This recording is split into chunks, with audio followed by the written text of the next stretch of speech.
পেপারের পাত্র চাই পাত্রী চাইয়ের পাতাটা খুললে প্রায়শই চোখে পড়ে পাত্রপক্ষের দাবি শিক্ষিতা সুন্দরী ঘরোয়া পাত্রী চাই। এইরকম বিজ্ঞাপন দেখে কত মেয়ের বাবা যোগাযোগ করেন।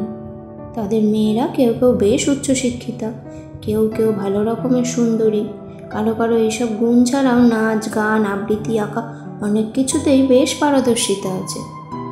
পাত্রপক্ষ সব গুণবতী মেয়েদের তালিকা দেখে পাত্রী বাছাই করে। তারপরেও হবে না, পাত্র যত ভালো চাকরি করে পাত্রীকেও সেই রকম হওয়া উচিত। মেয়ের বাবার ভালো রকম টাকা পয়সা থাকতে হবে, যাতে সোনার টুকরো জামাইয়ের মান সম্মান বজায় থাকে। তাদের সমতুল্য না হলে তো স্ট্যাটাস থাকবে না।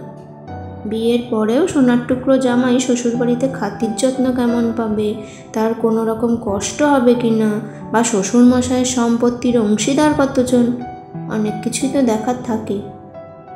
আমার মনে কিছু প্রশ্ন আছে এই বিষয়ে। এত যে সুন্দরী গুণবতী বৌমা চাইছেন, তা পরে তাকে মন খুলে সুন্দরী বলতে পারবেন তো? নাকি তখন তার সৌন্দর্যকে কিভাবে পায়ে পিষে নিজেদেরকে বড় করা যায় সেই চিন্তাই করবেন? বৌমার তো শিক্ষাগত যোগ্যতা অন্যান্য গুণ অনেক কিছুই দেখলেন বিয়ের আগে, পরে গুণগুলো দেখার বা তারিফ করার সময় পাবেন তো? নাকি প্রথমে মেয়ে মেয়ে বলে মিথ্যে ছলনা করে এত গুণগত মান দেখে আপনার সংসারের পরিচারিকার কাজ দেবেন? একটা সত্যি কথা হলো, জামাই যত আদরের হয় বৌমা কিন্তু হয় না। জামাইয়ের ছোটোখাটো গুণ দেখে তারিফ করা যায়, হাসি মুখে মাছের বড় টুকরোটা দেওয়া যায়। বৌমাকে কিছু দিতে গেলে কিন্তু হাতটা একটু কমই লম্বা হয়। ভেবে বলুন তো, জামাইয়ের বিচার যেমন মেয়ের যত্নের নিরিখে করেন, বৌমার বেলায়ও কি তেমনটা করেন? ছেলেকে বলেন একবারও একই রকম যত্ন বৌমারও প্রাপ্য? বলি কি, যদি সঠিক মূল্যায়ন করতে পারেন তবেই গুণগত মান দেখে বৌমা আনুন। আপনার মেয়েটি যেমন আপনার আদরের, বৌমাটিও কিন্তু তার বাবা মায়ের বড় আদরের। আদরের মানুষটি অবহেলায় আছে শুনলে কোনো বাবা মায়েরই ভালো লাগে না।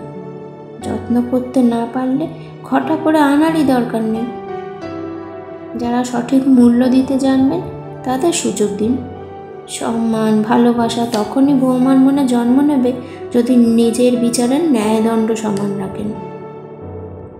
নিজের ঘরের কাজ করতে তখনই নিজেকে পরিচারিকা মনে হয় না যদি ঘরটাকে বাড়িটাকে নিজের করতে দেওয়া হয়। সব ব্যাপারে ছেলে মেয়ে জামাইকে যে স্বাধীনতা দেন, বৌমাকে তেমনটা দেন কি? বৌমার যোগ্যতা তখনই বিচার করবেন যখন নিজে তার যোগ্য হবেন।